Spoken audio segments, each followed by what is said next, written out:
नमस्कार मित्रांनो, तुमचं सर्वांचं उत्तम साहित्य या आपल्या यूट्यूब चॅनेलवर सहर्ष स्वागत आहे. मित्रांनो, आज आपण जी कथा ऐकणार आहोत त्या कथेचं नाव आहे पाहुणचार आणि या कथेचे लेखक आहेत उत्तम सदाकाळ. मित्रांनो, तुम्ही जर या चॅनेलवर नवीन असाल तर कथा ऐकण्यापूर्वी आपला चॅनेल नक्की सबस्क्राईब करा आणि जर ही कथा तुम्हाला आवडली तर लाईक करा, शेअर करा आणि कथेखाली कमेंटसुद्धा करा. चला तर मग ऐकूया उत्तम सदाकाळ यांनी लिहिलेली पाहुणचार ही कथा. जगात प्रत्येकाला कशाचे ना कशाचे तरी भ्या असतोच, हे मला त्या दिवसाच्या प्रसंगावरून पटलं. आता आमच्यासारखी पोरं गुरुजींना घाबरतात आणि तेच गुरुजी घाबरतात त्यांच्या साहेबांना. शाळा तपासायला साहेब आलं की आमच्या मोरं गुरुजी पार भांबावून जातात हे आम्हाला ठाऊक होतं. पण दारुड्या तुक्याला गुरुजींनी एवढं भ्यावं हे जरा नावालच होतं. तुक्या तसा मनानं चांगला, गुरुजींचा लहानपणीचा मित्र, पण एकदा का नावटाक घेतली की मग पार वाटुळं. त्याच्या या नादापायी त्याला गावात कुणीच विचारत नव्हतं. हाच तुक्या दुपारच्या वेळेला गुरुजींना न विचारता सरळ वर्गात घुसला. अंगात फक्त कोपरी आणि चट्टेरी इजार घातलेला तुक्या पिऊन तर्र झाला होता. त्याचा अवतार बघून गुरुजींची तर वाचाच बसली. ते मटकन खुर्चीत बसले आणि आमच्याकडे बघत म्हणाले, पोरांनो, फळ्यावरची गणितं सोडवा, नंतर मी ती तपासणार आहे. पोरं लागली कामाला. मग ते तुक्याला म्हणाले, काय तुकाराम, काय काम काढलं? तसा तुक्या म्हणाला, गुरुजी, तुम्हाला आवतान द्यायला आलोय.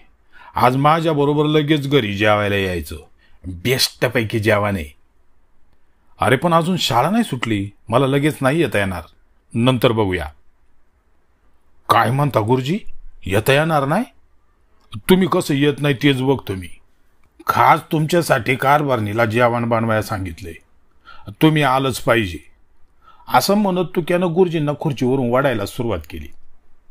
पोरांसमोर तमाशा नको म्हणून गुरुजी तयार झाले.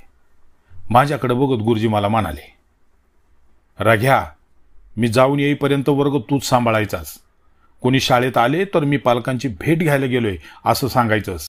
मी जेवायला गेलोय असं सांगायचं नाही, कळलं का? असं सांगून गुरुजी तुक्याच्या घरी जेवायला गेले.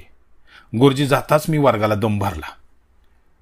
गुरुजी संग मी बी हिजेटला जातोय, आणि जर का वर्गात दंगा केला तर मग माझ्याशी गाठ आहे सांगून ठेवतो. वर्गात दंगा नाही करायचा, नाही तर पक्का बुकलून गाडीन. पोरं मला बी जाम टाकायची. त्याचा फायदा घेऊन मी दम दिला आणि तिथून सटकलो.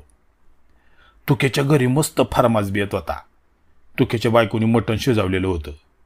त्याचा वास घरभर पसरला होता. माझ्या बी तोंडाला पाणी सुटलं. शेजारच्या गोट्याच्या सापटीतून मला आतलं समज दिसत होतं. गुरुजी तुक्याच्या धाकानं कावरं बावरं होऊन इकडं तिकडं बघत तिथंच बसलं होतं. त्यांच्या मांडीला मांडी लावून तुक्या बसलेला, पण त्याच्या तोंडाचा पट्टा सारखा चाललेला. तुक्याची बायको तुक्यावर यावरून डाफरली, आओ गबासाकी, गुरुजी जेवायला आलत ना, असं शहाण्या माणसांसमोर जरा नीट वागा. उगा पिरपिर लावली मागापासनं. जादा रुबाब करू नको, गपगुमान जेवाय वाढ. गुरुजी म्हणजे माझा साळतला लंगुटी दोस्त आहे. त्याला मी शिव्या घालीन नाही तर मारीन. तू मध्ये तोंड खुपसू नको.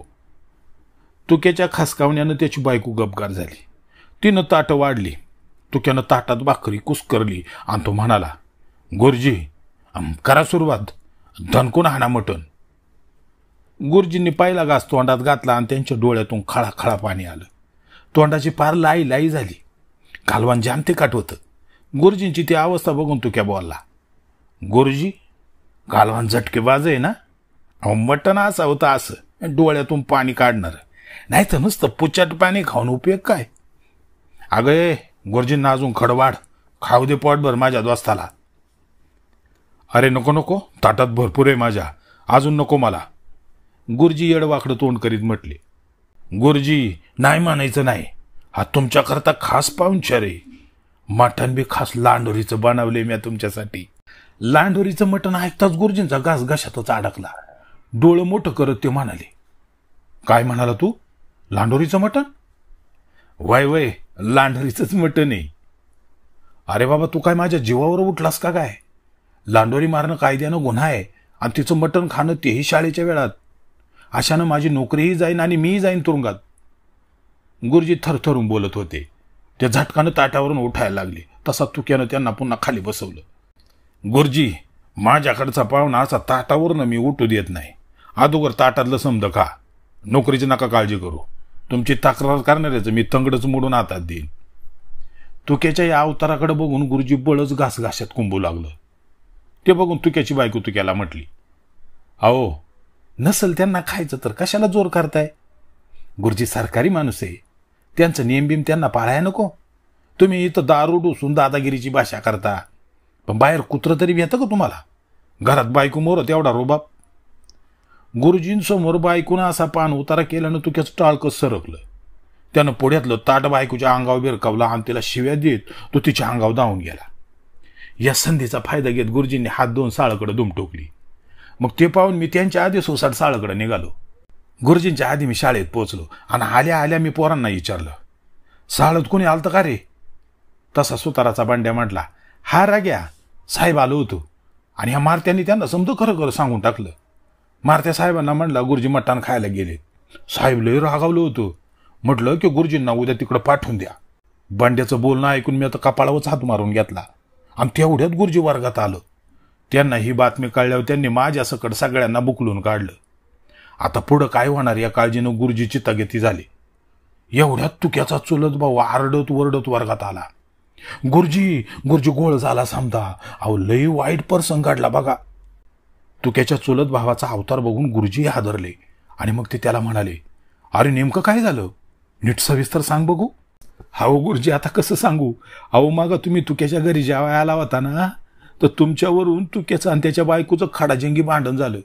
रागात तुक्यानं डेकनाचं औषध काढले. बेशुद्ध झालाय तो. त्याच्या तोंडातून नुसता फेज चाललाय. लई सिरियस आहे तो का. हे ऐकताच गुरुजींची पाचावर धारण बसली.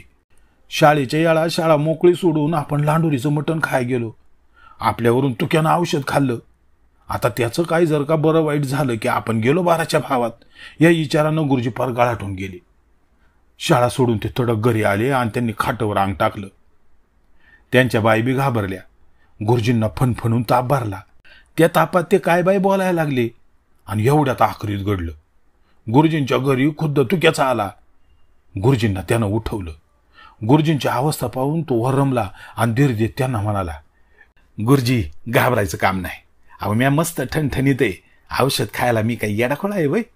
बायको लईच तांडायला लागल्यावर मी थोडं औषध तोंडाला चोळलं, पण मी काही मिळलो नाही. मुद्दाम फेस काढला. मग घाबरली ती. भांडण एकदम बंद. तुम्ही घाबराल म्हणून तुम्हाला सांगायला इथवर आलो. पोरं म्हणत होती साळं साहेब आले होते आणि त्याची बी चिंता करू नका तुम्ही. साळेच्या रंगरंगोटीसाठी मी देणगी देणार आहे 10,000ची आणि त्यासाठीच मुद्दाम मी तुम्हाला बोलावलं होतं असं सांगा साहेबांना. मग तर झालं ना. आणि दुसरं म्हणजे मटण लांडोरीचं नव्हतं बरं का, ते कोंबडीचंच होतं.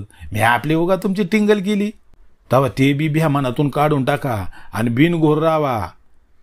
तुक्याच्या या खुलाशानं गुरुजींच्या डोक्याचा ताप आणि त्यांच्या अंगातला ताप खरा खरा खाली उतरला आणि मग मी बी दप्तर पाठीला टाकून घराकडे दुमटोकली.